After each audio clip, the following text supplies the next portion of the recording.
Hi there, my name is Dr. Corrine Seeley and I'm a pediatric sleep specialist and sleep consultant at Rebirth and owner of Sleep by Dr. Seeley, and I am here to talk a little bit about sleep safety. So some things to consider when setting up your little one's sleep environment and how you can do it in a safe way.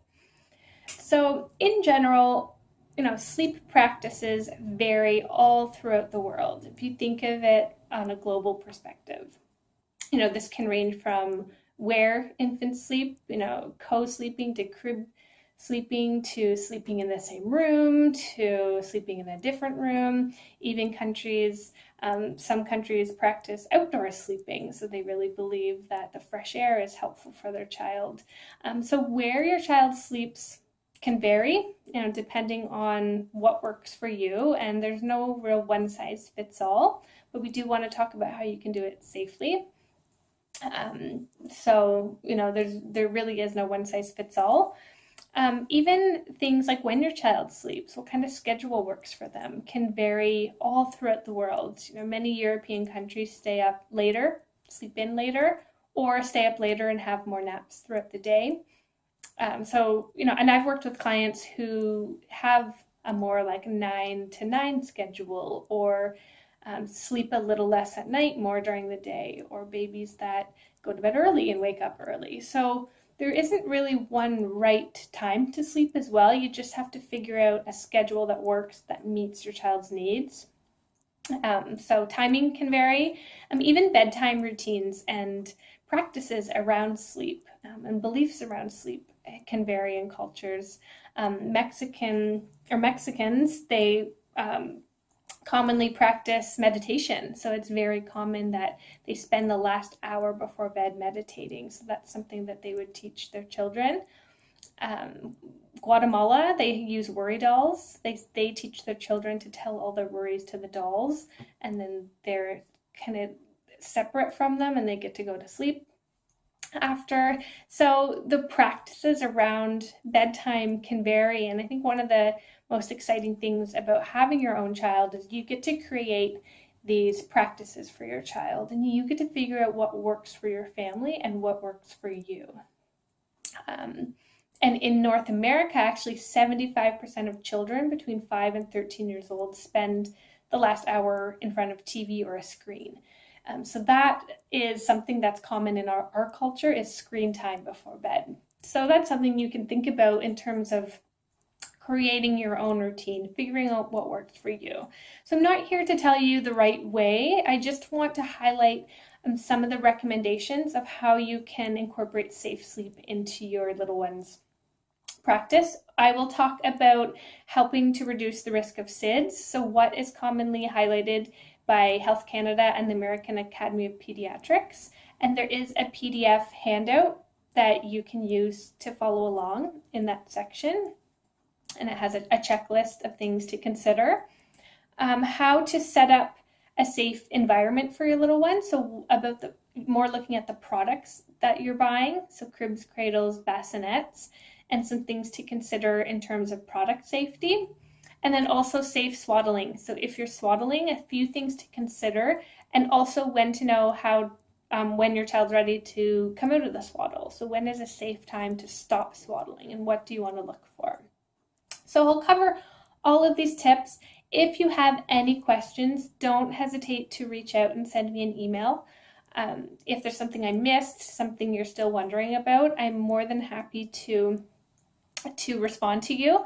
And like I always say, getting those responses and emails is really what drives me to make new videos and to really look into more content for families. So I love having that open communication. So make sure you reach out if there's something that you have questions about, or even something that you want to comment on. I love that dialogue with my viewers. So don't hesitate to reach out at any point. Okay, so let's get started with first the setting up the environment and reducing your risk of SIDS. Okay, so SIDS stands for Sudden Infant Death Syndrome. So it's a sudden, unexplained death of an infant with no known apparent cause. So even after a detailed investigation, there's no known cause for it. The prevalence is around 1 in 3,500 births in the US, and in Canada, it's a 0.3 per every 1,000 births. So there's a somewhat similar prevalence rate between US and Canada. And although it's not clear what causes SIDS, there are a lot of factors that have linked environmental influences on it. So we will talk all about how you can help by controlling your environment to reduce the risk. And there's certain things that have been really closely linked to it, although there's no known cause. And my handout will summarize all of those environmental factors that can help reduce the risk in your home. The major recommendations of why SIDS occurs really falls into three main categories called the triple risk model for understanding SIDS. So I'm going to go through this triple risk model and detail all of the things that you can do as a parent to help reduce that risk in your home. So the first part of the model is age. So infants are at risk. The highest prevalence is really below 4 months of age, but even up to 6 months, it's considered to be a critical period. So they're more susceptible to undergoing SIDS under the 6-month mark. But it has known to occur up to 1 year, so you really want to take these practices into consideration in that whole first year. And especially this under the 6-month mark, but really the whole first year it has been shown to happen, but there's a highest rate 6 months and under. And so you want to be careful of that vulnerable age that we know it can happen in. There are vulnerability factors that have been linked. So certain things that have been shown to be linked to it and make your child a little bit more vulnerable. One thing is upper respiratory infections. So there's a higher cause of SIDS when infants have upper respiratory infections. So that's something you might want to just be careful of and be sure to follow all the environmental things that you can do to help if your child has any upper respiratory infections. Brainstem abnormality. So it's suggested that different components of the brainstem might have abnormalities in infants who are affected by SIDS. So specifically areas of the brainstem that control serotonin, heart rate, respiration, temperature, and being able to wake up from sleep. So this could be partially contributing to it is there's an increased vulnerability due to a brainstem abnormality. And studies in Norway and Germany have linked genetic components to it as well. And there's a lot of current research being done to understand if there's a genetic component. So some infants, it's thought, may have increased vulnerability due to either genetics, brainstem abnormality, or an upper respiratory infection. And the study out of Norway and Germany linked a deletion of a certain gene and respiratory infections. So that could be a factor as well. The genes could potentially maybe make you at more risk for the respiration infections. So there's a lot of research going on, and it is thought that there is a vulnerability link to it. But it's thought that it's not just that alone, and it's really a combination of potentially being vulnerable with the environment. So one of the best things you can do, if you can control and create a safe environment, that is really thought to be the number one contributor, is the environment that they're in. So you have control over helping your little one, and you can really create that safe space to reduce the risk. So as a caregiver, you can, remove all of these risks for them, even if your child might have a vulnerability to it. So it's thought that, again, the environment really is what you want to control for your child and ensure that it's safe for them. So I want to highlight and go through the checklist of things that you can do to create a safe environment and things that have been highly linked to it environment-wise. Okay, so number one, provide a smoke-free environment. Smoking during pregnancy is thought to be one of the highest risks for SIDS, and it's thought that 1/3 of SIDS deaths could be prevented by eliminating smoke exposure, both in the womb and in the home. So something to think about, especially the home environment they're sleeping in. You want to make sure there's no smoke exposure where they'll be sleeping and spending time. And if you're pregnant and smoking, it might be something to consider trying to cut back. As we know, it does increase the risk of SIDS. So be sure to reach out. There's a lot of information, resources on quitting smoking and programs in place if that's something that you do, and try to cut back as much as you can. So provide a smoke-free environment for your little one. So breastfeeding has also been shown to help reduce the risk of SIDS, and there's many different theories as to why this link might be showing up. Some theories suggest that because breast milk contains antibodies, it helps prevent respiratory infections or infections of the airway, which we know is linked to increased SIDS risk.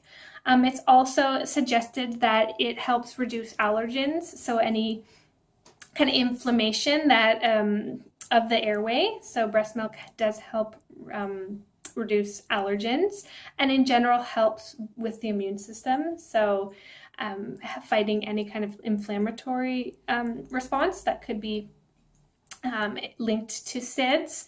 It also helps promote higher levels of progesterone, which is a hormone that's closely linked to breathing, and it helps with stimulating breathing. So that's another theory. And it's also suggested that because breastfeeding mothers are more likely to be room sharing, so having the infant in the same room as them, that could help be a part of it as well. And we will talk about why room sharing helps to prevent the risk of SIDS too. So it's still unknown why this relationship occurs, but it is highly recommended if you can breastfeed, especially in the first 6 months when your baby's more at risk for SIDS and when their immune system needs that extra support.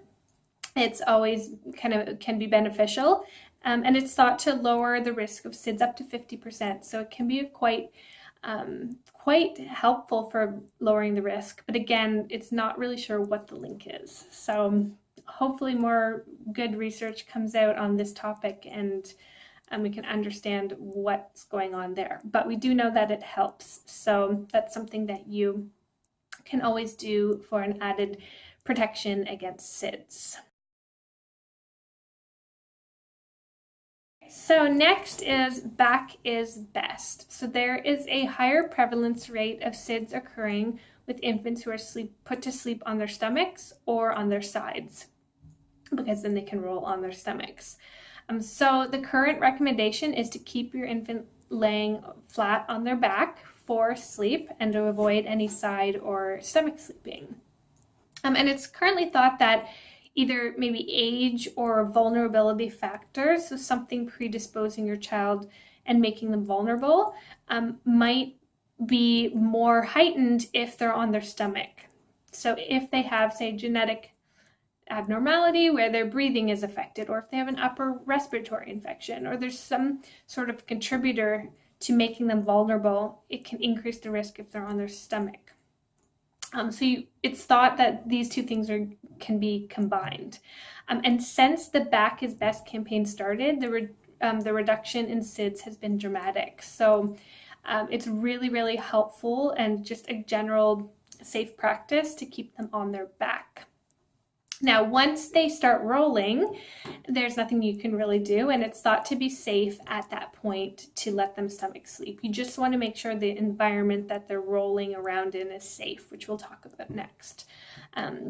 And we will talk about making sure, keeping that environment safe when they're rolling. But in terms of keeping them on their back, the best way is just to start from birth. So, as soon as they're born, just have them sleep on their back. If they're in the bassinet in the crib, and don't start placing them on their stomach. They can get used to sleeping in different ways, so you can just kind of start that routine right from birth. And be sure you understand how, if someone's watching your child, how they're putting them down, because there's a higher risk of SIDS when an infant's used to sleeping on their back and then they're put onto their side or their stomach. So you want to make sure, if they're going in daycare or if someone's watching them, and your partner as well, that everyone knows to place them on their back. So make sure that they're safe outside the home and with other caregivers. And there's a higher risk of SIDS occurring outside the home as well. So that applies to all of these tips. You want to make sure they're safe in any environment that they're sleeping in, and that you know how they're being put down. And as a general tip, since the Back is Best campaign started, there's been an increased risk of plagiocephaly occurring, which is flat head. Because what happens is, if your infant's always laying in the same position, when they sleep, they grow. So their head can become flat if they're always laying the same way. So a good way to counterbalance this is doing tummy time during the day. Let them have some relief from laying down. This could be tummy time on a mat, or my son, he would lay on my chest because he didn't like the mat, and he would kind of have tummy time. I would let him sleep in the carrier during the day, so he had that kind of relief, and he wasn't always laying flat. So that's something that you will want to counterbalance to make sure they're not always laying flat kind of across the whole day. So give them some relief that way.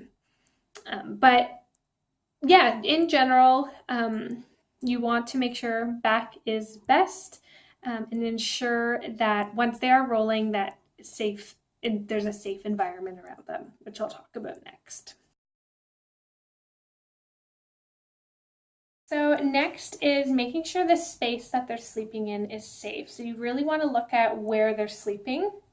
It's currently recommended by Health Canada and the AAP to avoid anything in the crib. So you don't want any pillows, blankets, comforters, stuffed animals, even the crib protectors that you can buy that go around kind of the perimeter of the crib. You want to avoid. You just want an empty sleep space wherever that is that they're sleeping. You don't want anything soft. That includes the mattress that they're sleeping on, so you don't want them to be able to roll into it. You want a firm mattress and no crevices that they can roll into. So you want the mattress to meet the edge of their sleep space and nothing that they can roll and get stuck. You don't want any fabrics that can unravel. So if you are swaddling, make sure that you are using a safe way to swaddle and that they can't kind of get loose and have loose fabric.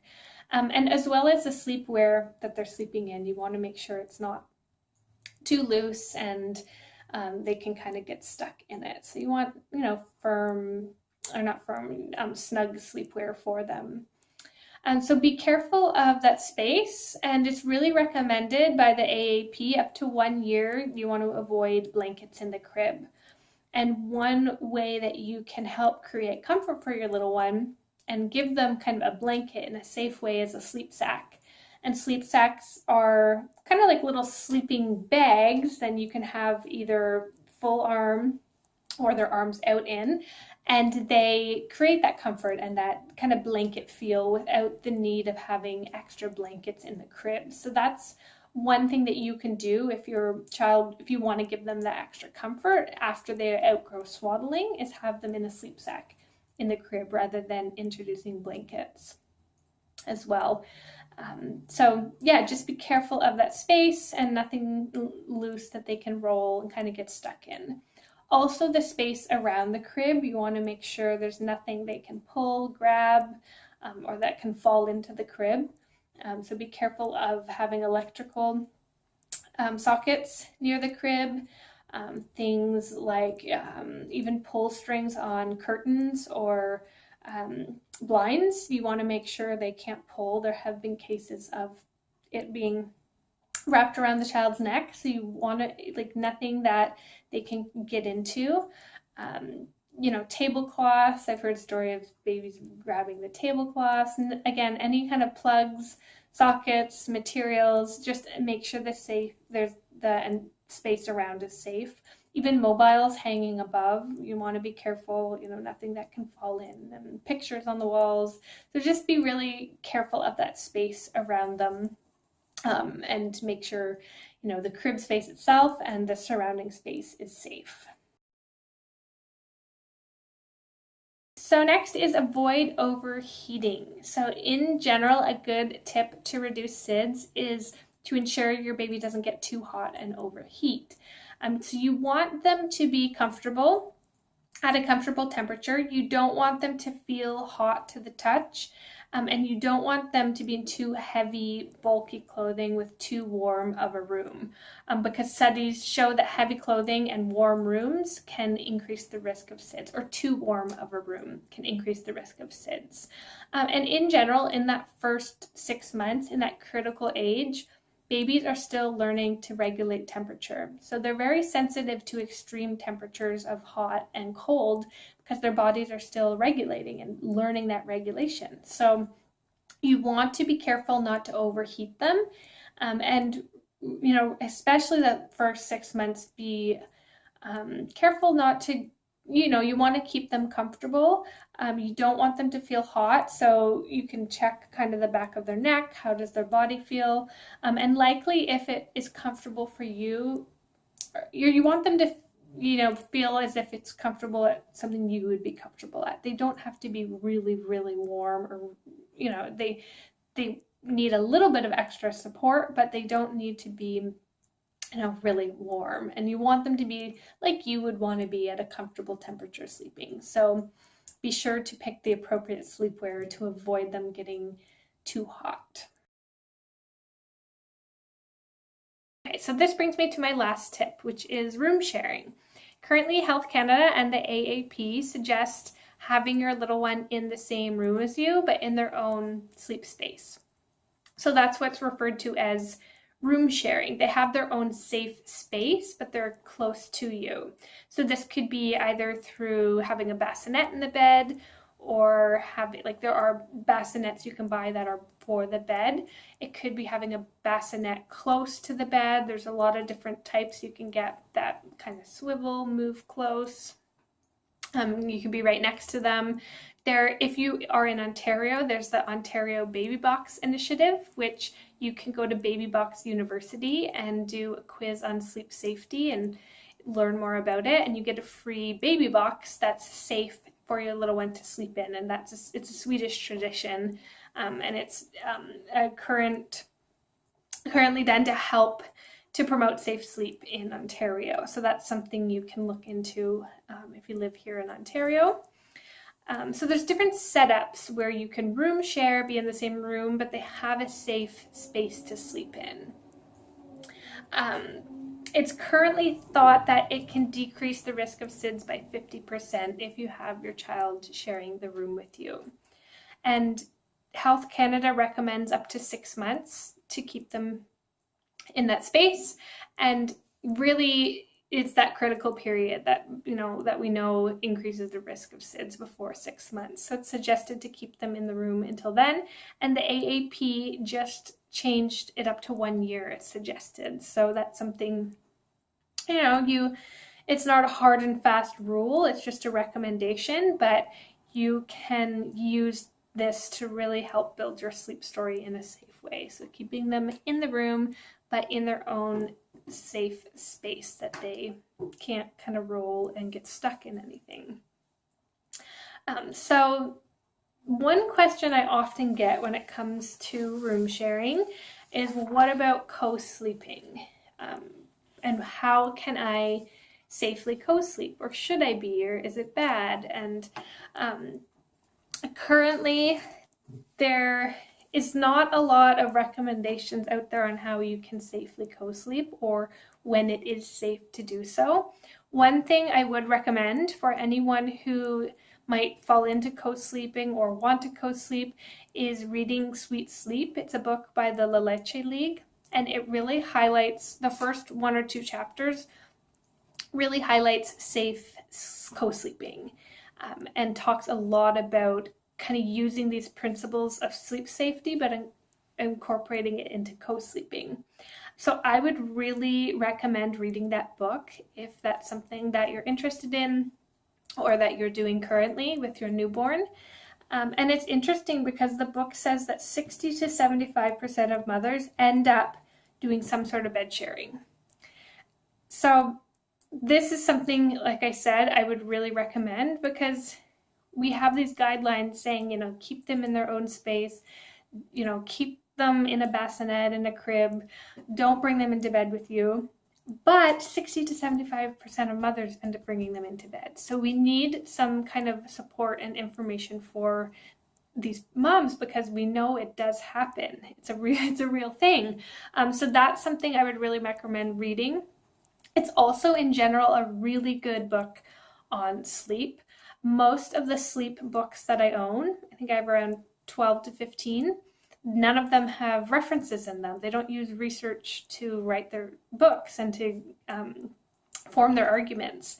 And the Sweet Sleep is really well referenced and researched, and they aren't paying me to talk about this book. They don't even know about me, but I'm personally really impressed by it myself. So if you are investing in a sleep book, this is a good one, because it does use a lot of references and research in it. So that's something you can check out if you have more questions on co-sleeping and want information on that.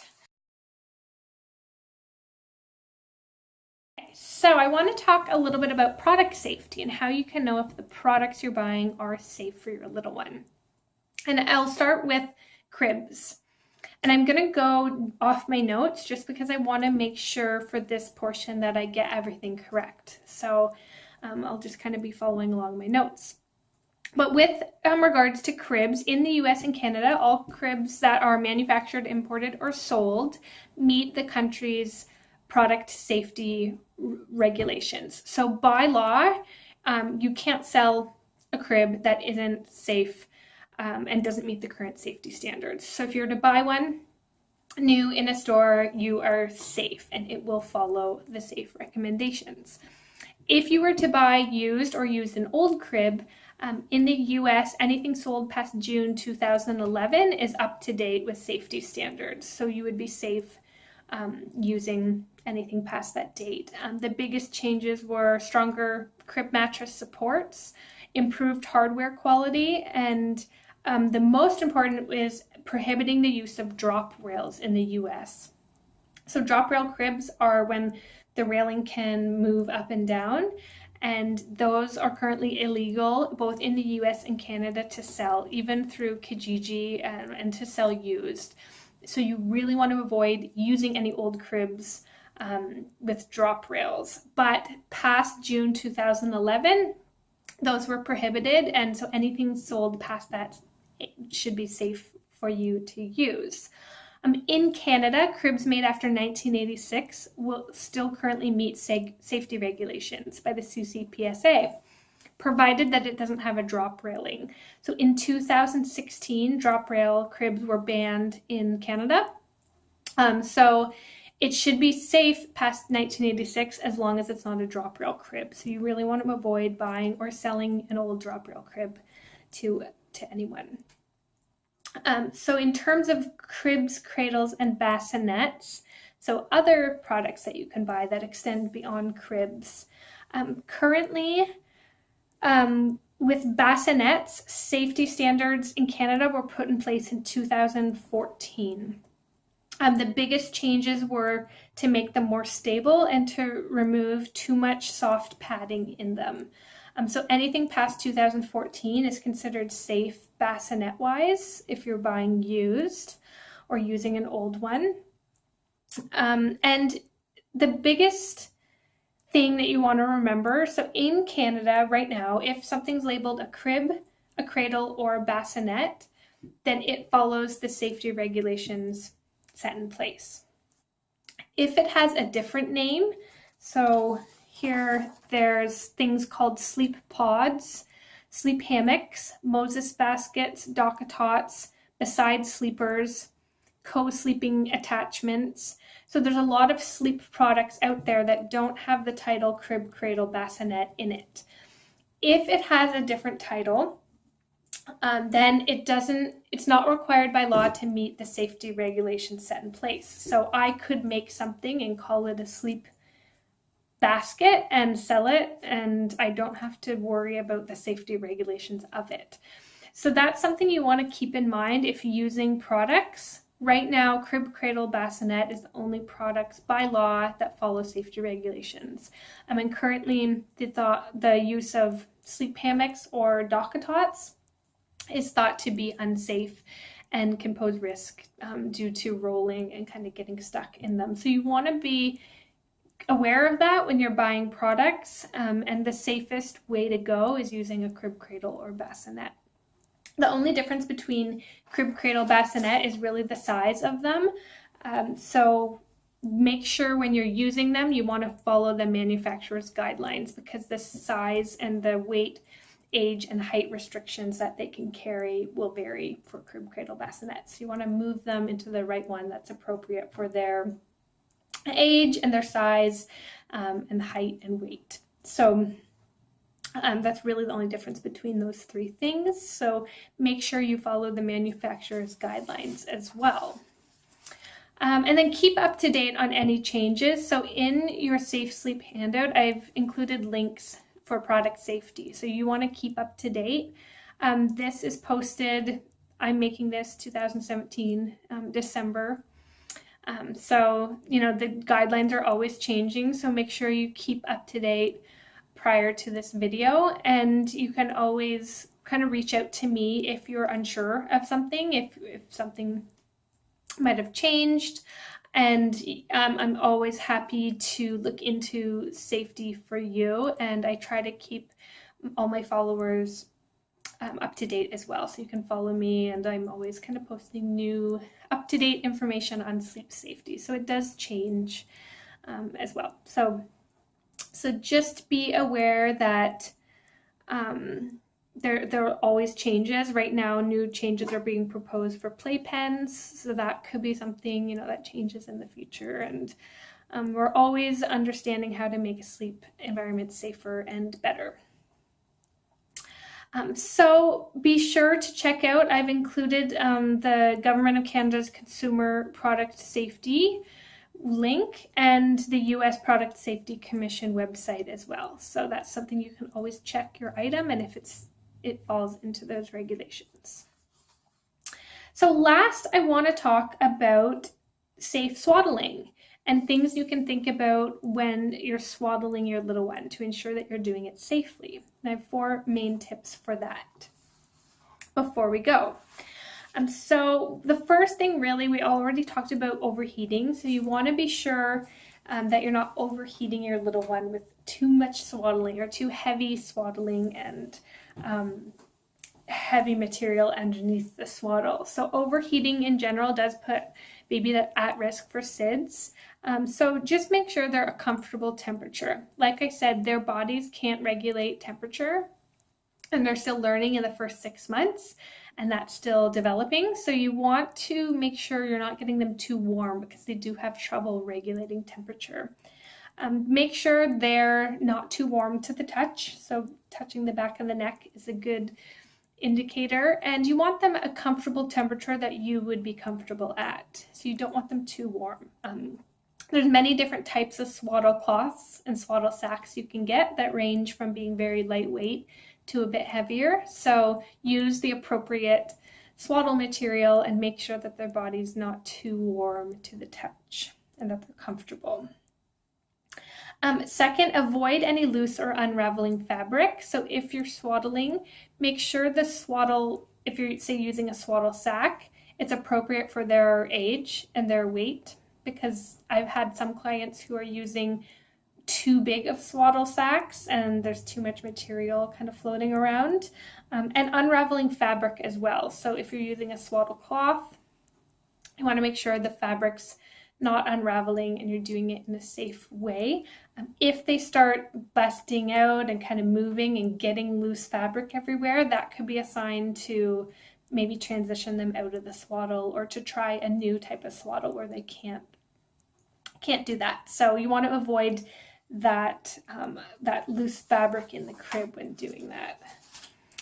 3, place them on their back. So the majority of SIDS related deaths in swaddled babies is when babies are placed on their stomachs. And we already know being placed on your side or on your stomach increases the risk. So make sure you're swaddling with your little one on their back. So back is best. And number 4, know when to transition them out of the swaddle. So anywhere, the 3-4 month mark, you want to look for signs that they are ready to transition. If they are escaping, that could be a sign. So if they're kind of getting loose and you're getting, like I said, loose fabric, that could be a sign to transition them. If they're rolling, that's a big sign that they're ready to transition, because you don't want their arms swaddled in and them to be able to roll over and get stuck. So rolling is usually one of the biggest signs that they're ready to move out. Anywhere, 3-4 months is on average kind of when babies are ready to transition out of the swaddle. Some babies start waking a bit more frequently and they're a little less comforted. Again, that could be the 3-4 month mark. And I've had some clients that we actually transition them out and they sleep more comfortably in their own space. So frequent night wakes could be a sign that they're ready as well and maybe want that space to kind of move around. So that could be a sign for you as well. So make sure, and when we're talking about safe swaddling, again, you want to know when the appropriate age is. I've had some clients who are swaddled at like 6 months, 8 months, and they're rolling, and that's the first thing we do is let's get that swaddle out of the crib. So you want to make sure they're safe and they can't roll and get stuck or have too much loose fabric around. So you want to check for that. So those are the main tips for keeping them safe. When you go to transition them, you want to make sure you do that safely as well. Some things that you could try is an arms-free swaddle. So if you're using a swaddle cloth, you could try maybe just removing their arms. So they still, just as like a gradual tool to get them used to sleeping without a swaddle and with their arms being free. There is an item called a Zippity Zip, which is a swaddle transition sack. So it's safe for moving and rolling, but it creates a little bit of comfort. So I've used this with many clients to help transition them, and they have them for many, many different sizes. So you can kind of tailor it to your little one. You can also just keep in mind that it is a phase of learning. They need to learn to be able to move while sleeping, and it's a good thing. So if you can do it in a gradual way, either a zippity zip. I transitioned my son into a sleep sack, so that gave him a little bit of comfort, but he still was able to move. So you kind of think of it as a gradual transition and still kind of helping them, giving them comfort in a safe way. And the sleep sack's a great way to safely transition them, give them that comfort of a blanket and something around them, but you're not introducing a blanket. So there's different safe transition tools that you can use to help them kind of give them comfort still, but allow them to learn to be able to move.